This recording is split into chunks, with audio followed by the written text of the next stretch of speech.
Merci pour l'introduction. Je suis très content d'être ici. Merci à Rust Paris pour l'organisation.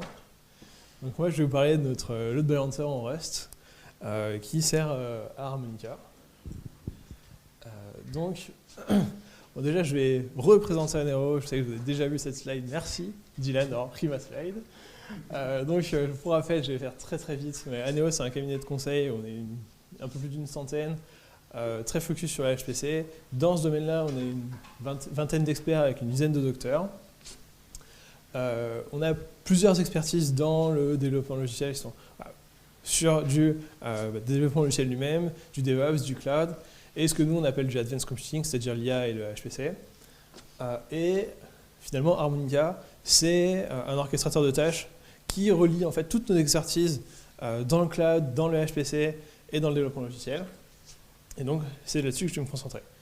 Donc, pour remettre finalement un peu de contexte, moi, Jérôme, je suis le lead d'Harmonica, et Florian, lui, s'occupe de la partie Advanced Computing chez Anero. Donc, qu'est-ce que Harmonica?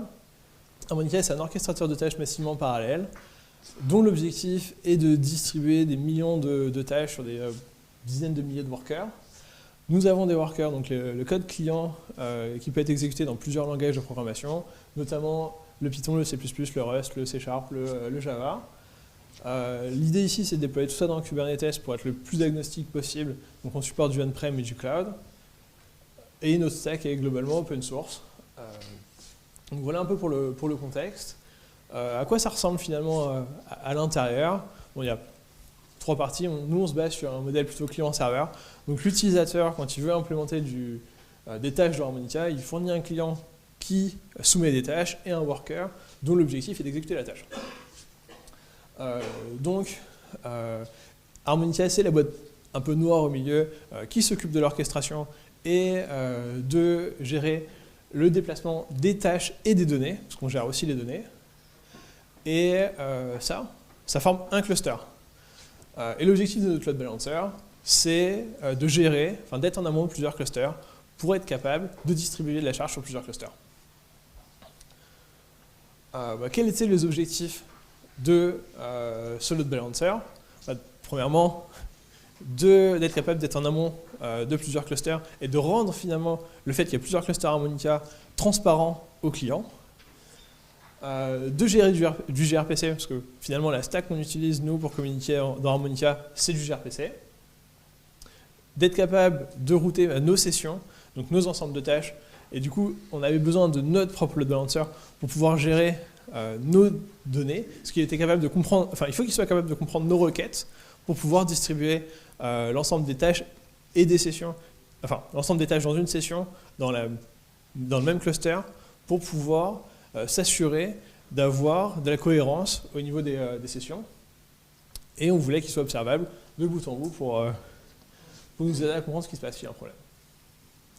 Donc, si je reprends un petit peu l'architecture qu'on a, le load balancer est au milieu, et lui, le client, a pour objectif de discuter avec ce load balancer.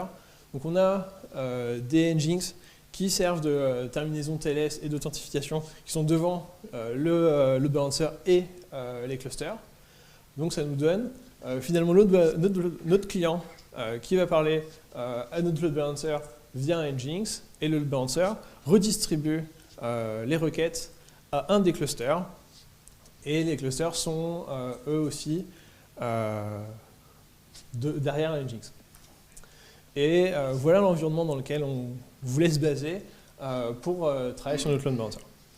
Donc, qu'est-ce qu'on devait livrer, si je puis dire? C'est d'avoir un load balancer qui est capable de gérer une centaine de milliers de requêtes par seconde, d'être stateless, et donc de ne pas avoir d'état partagé, d'être résilient, et là il y a deux sites de résilience qui nous intéressaient, à la fois à la perte d'un load balancer et d'un cluster en aval, de gérer la stack gRPC, ça c'est un beau sujet aussi, de ne rien perdre même en cas d'erreur, et bien sûr d'avoir notre ami Kubernetes.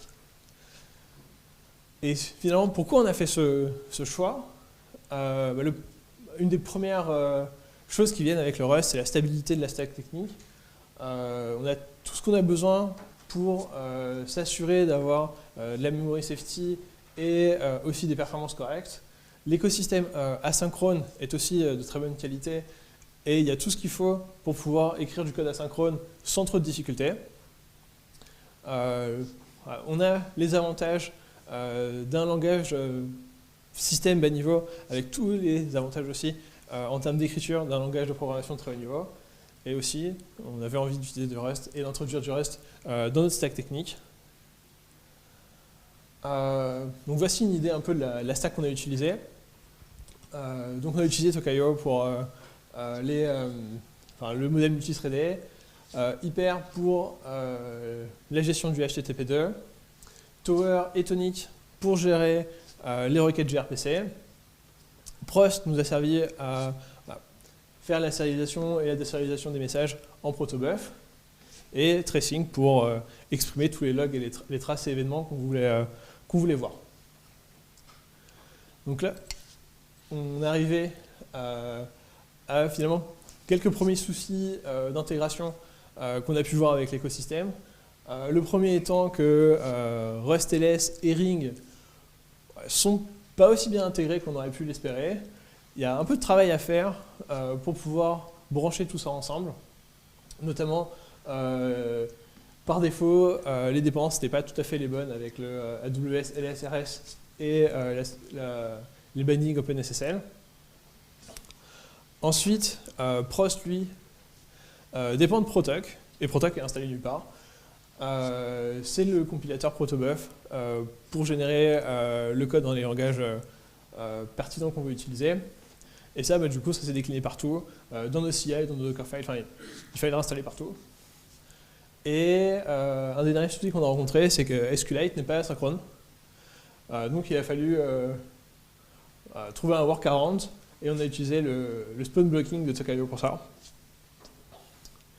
Et le résultat, c'est que finalement, ça marchait très bien.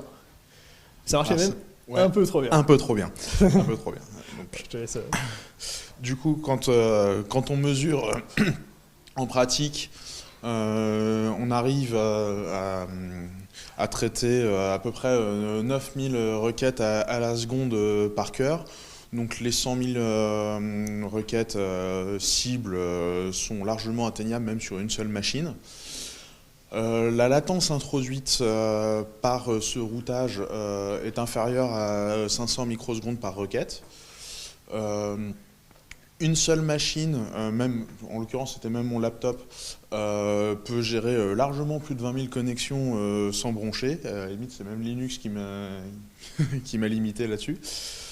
Et 100 000 streams en parallèle, ça lui pose pas de problème.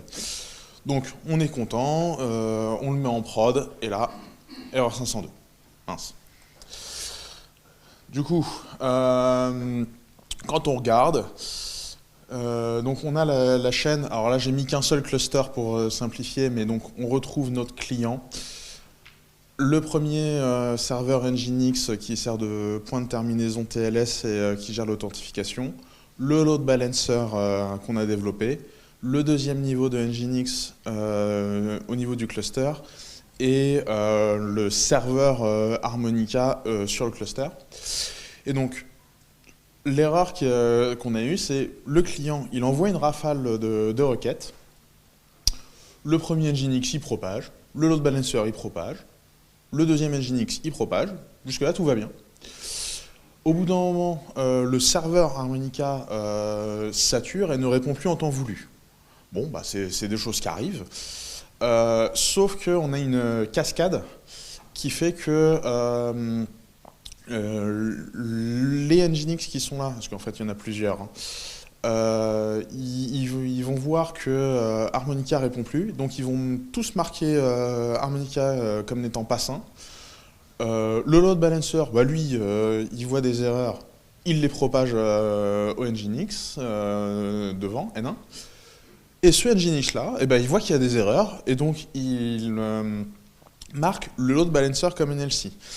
Et du coup, on a un effet de cascade qui est amplifié par le fait que, en fait, là, il y a plusieurs Nginx, là, il y a plusieurs load balancers, là, il y a plusieurs Nginx, mais à chaque fois, c'est un seul endpoint.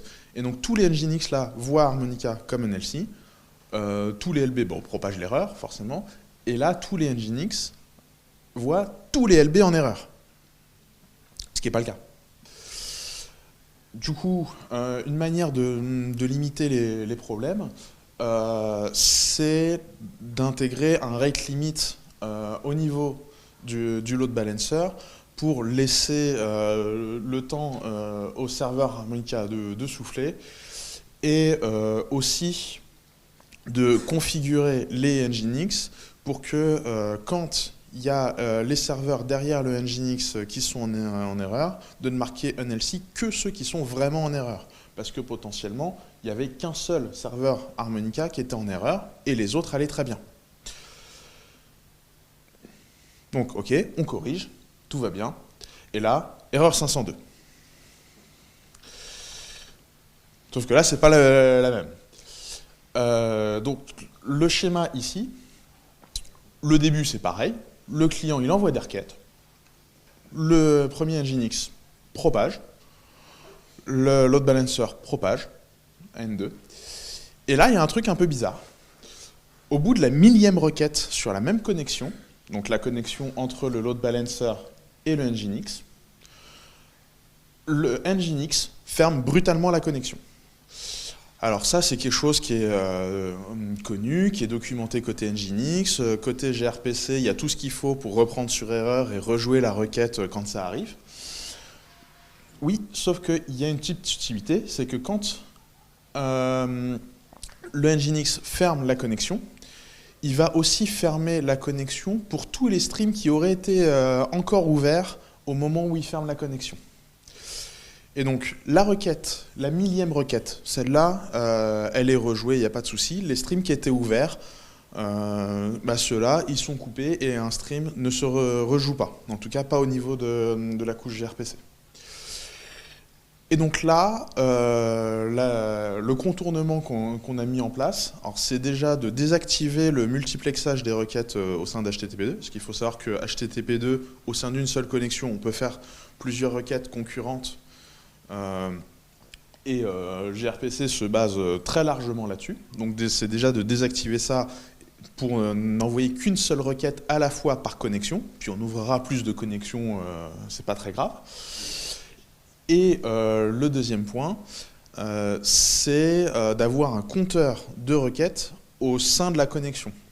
Et donc de dire, en fait, le load balancer, il va arrêter d'envoyer des requêtes au bout de 800 requêtes, histoire que on ne tombe pas dans ce cas-là et que le load balancer ne se prenne pas du tout d'erreur.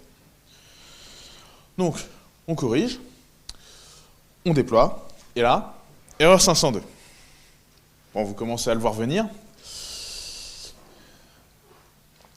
Mais c'est bien, plus ça va, plus on se rapproche du client. Donc, on a donc notre client qui envoie une rafale de requêtes. Le serveur Nginx propage les requêtes au load balancer. Le load balancer, il voit plein de requêtes concurrentes. Il est content.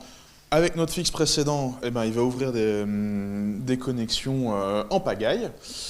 Et là, N2, donc le Nginx qui est là, il va refuser les nouvelles connexions parce qu'on en a trop fait. Du coup, après, le load balancer se prend une erreur, il n'arrive pas à ouvrir la connexion, il propage l'erreur, et puis le Nginx devant marque le load balancer comme un LC, et on se reprend des 500. Donc là, le fixe, il est entre guillemets encore assez simple. C'est juste que on va limiter le nombre de connexions sortantes, concurrentes, que fait notre load balancer. Donc on va pouvoir dire, par exemple, on se limite à 100 ou 1000 connexions, suivant comment est configuré le Nginx. Et puis s'il y a des requêtes supplémentaires, eh ben, elles attendront un petit peu que les connexions se libèrent pour d'autres requêtes. Voilà. Donc on corrige, on déploie, et là, erreur 502.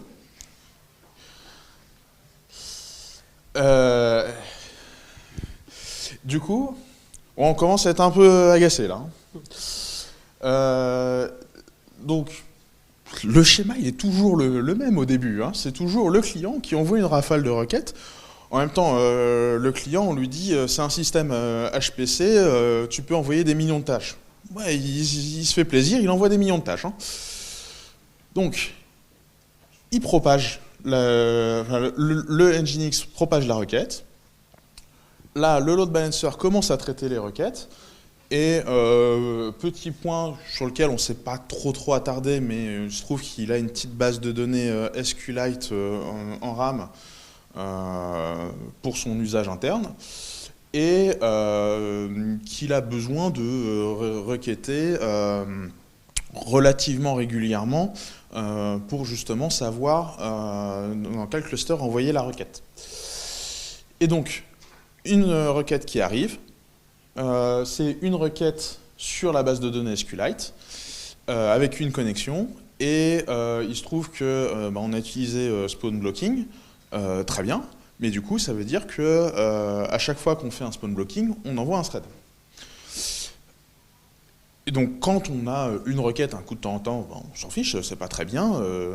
Tokyo, il a sa pool de thread blocking, qui peut allègrement monter à plusieurs centaines de threads sans broncher. Sauf que, on se rappelle, le client, c'est pas une centaine de requêtes qu'il envoie, c'est plusieurs centaines de milliers, voire millions. Et du coup, le load balancer, lui, il est tout content et il fait des milliers, des dizaines de milliers de spawn blocking. Et là, on n'a plus de thread. C'est trop pour Linux. Puis après, la fin, c'est encore une fois le Nginx qui voit que le load balancer, il est on LC et il renvoie des 502. Donc là, le fixe, il est d'une certaine manière assez facile et d'une certaine manière, c'est aussi architecturalement le fixe, on va dire, le plus complexe de cette présentation, où on est passé par une thread pool rayon et du coup, à chaque requête SQLite, c'est une tâche rayon. Et chaque thread rayon, il a sa propre connexion avec du thread local pour pas que ça pose problème. Et là, du coup, c'est Rayon qui va s'occuper de limiter la concurrence et limiter le nombre de threads qui va être créé avec sa propre file d'attente. Et donc, ce qui va se passer, c'est que si on a trop de parallélisme, les requêtes SQLite vont être mises en attente et on n'aura plus de problème. Donc, on fixe, on déploie, et là vous le voyez venir, erreur 502. Donc il y a une dernière, un dernier point de défaillance. Quand le client envoie sa rafale, on avait un petit problème, c'est que le Nginx, il souffrait exactement du même problème que notre load balancer, à savoir qu'il ouvrait une connexion par requête. Alors c'est même pire que ça, parce que à la fin de la requête, il fermait la connexion. Donc ça veut dire qu'à chaque fois, à chaque requête, le Nginx ouvrait une connexion, faisait la requête, fermait la connexion. Avec à chaque fois le handshake TCP, toute la partie HTTP2, recréer le client et tout ça. Et du coup, ça veut dire que le load balancer devait gérer un très grand nombre de nouvelles connexions à la seconde. Et en soi, ça, c'est pas forcément problématique. Il est capable de le gérer. Sauf si le client configure le load balancer avec une limite en CPU très très faible. Les premiers déploiements, ils ont mis 600 milli-CPU alloués au load balancer, donc moins d'un cœur. Et donc oui, à moins d'un cœur, là les connexions ça commence à se voir. Et du coup, le load balancer mettait un peu de temps à répondre à Nginx. Ça plaisait pas à Nginx, il marquait le load balancer comme NLC. Et de nouveau, les erreurs 502 côté client. Et donc là, le fixe, il était purement côté Nginx, à savoir configurer Nginx pour qu'il ne referme pas les connexions à chaque fois et qu'il puisse les conserver pour des requêtes futures. Donc c'est le paramètre keep alive pour ceux qui connaissent un peu Nginx. Donc rien de bien méchant, mais toujours très frustrant. Et là, on fixe, on déploie, et enfin, on a réussi. Du coup, ce qu'on a appris dans tout ça, c'est penser que avec l'async, on pouvait y aller assez fort et que plus on était async, mieux c'était.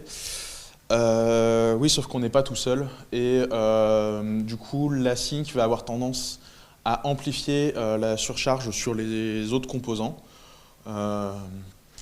Pensez aussi qu'un proxy léger se doit d'être transparent, mais s'il est trop transparent, il transmet aussi les rafales.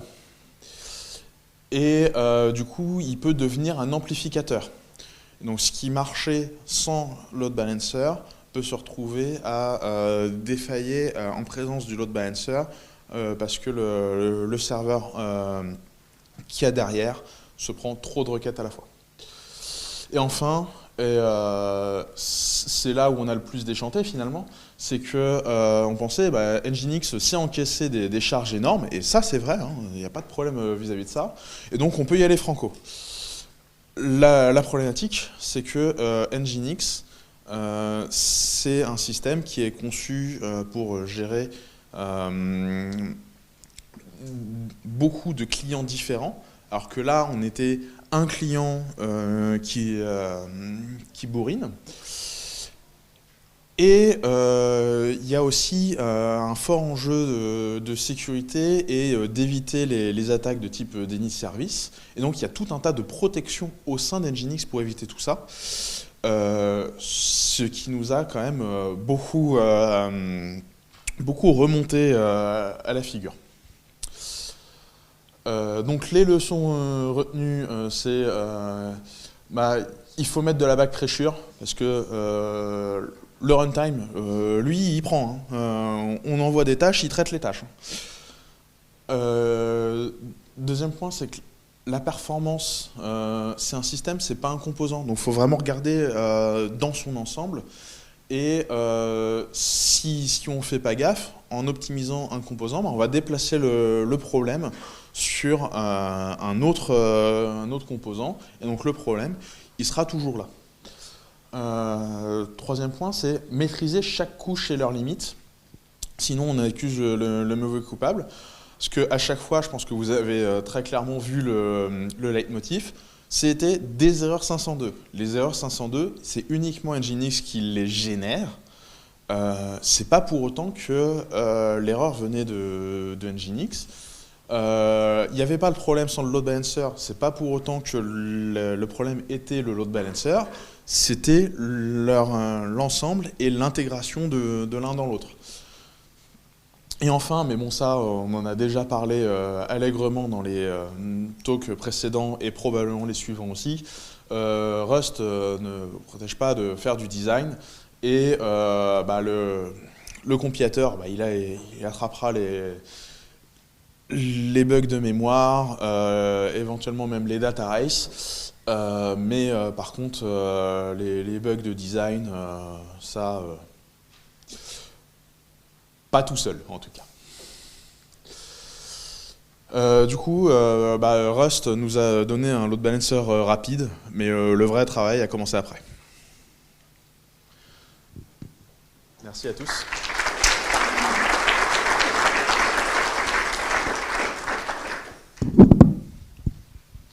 Est-ce qu'il y a des questions dans la salle? Oui, tout en haut à gauche. Est-ce que je peux avoir la main qui se relève?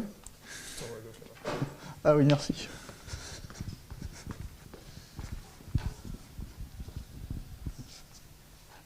Du coup, une partie des fixes que vous avez faites pour votre chaîne, ça a été d'imposer des limitations à votre votre load balancer était trop rapide. Est-ce que ces limitations ont un impact sur la performance de votre système? Et si oui, est-ce que vous avez considéré des options pour les régler?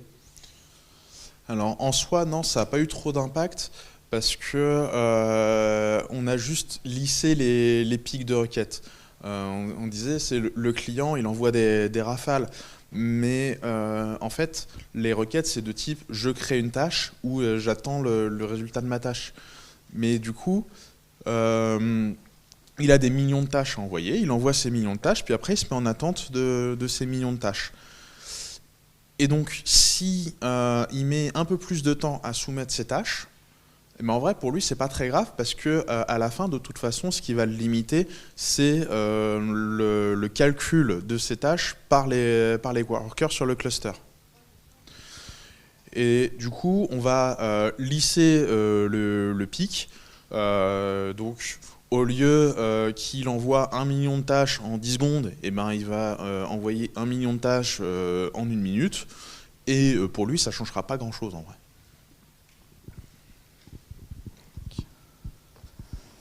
Est-ce qu'il y aurait d'autres questions? Ah, j'ai lu.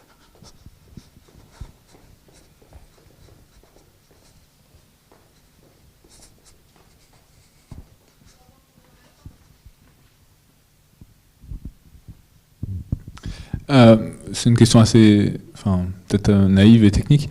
L'un de vos problèmes, c'était que vous ne pouviez pas faire des requêtes asynchrones avec SQLite. Du coup, vous êtes obligé de spawner un nouveau thread pour pouvoir faire des requêtes concurrentes avec SQLite. Mais du coup, pourquoi utiliser SQLite? SQLite, c'est un moteur de base de données qui est pas vraiment adapté à la concurrence.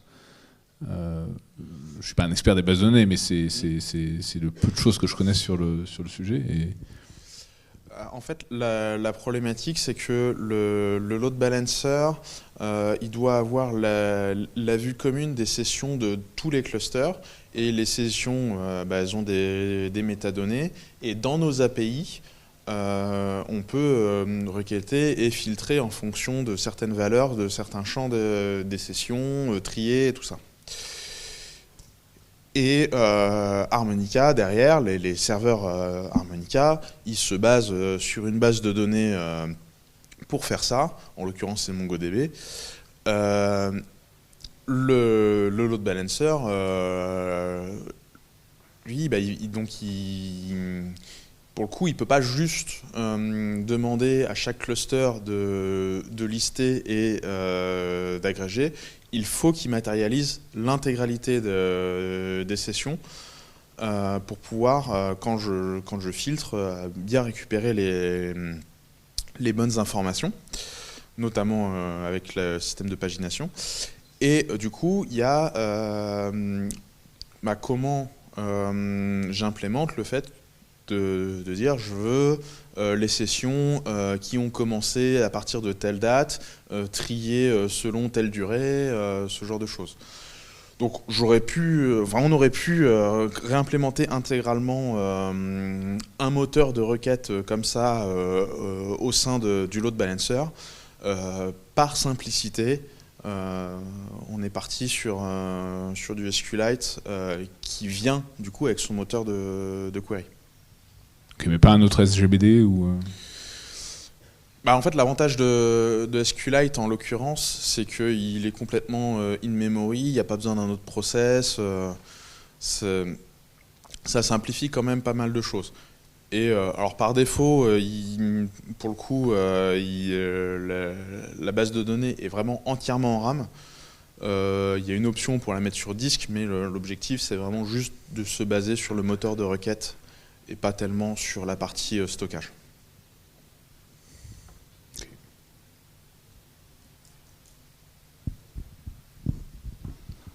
Peut-être une dernière question, puis après on passe au talk suivant. Non.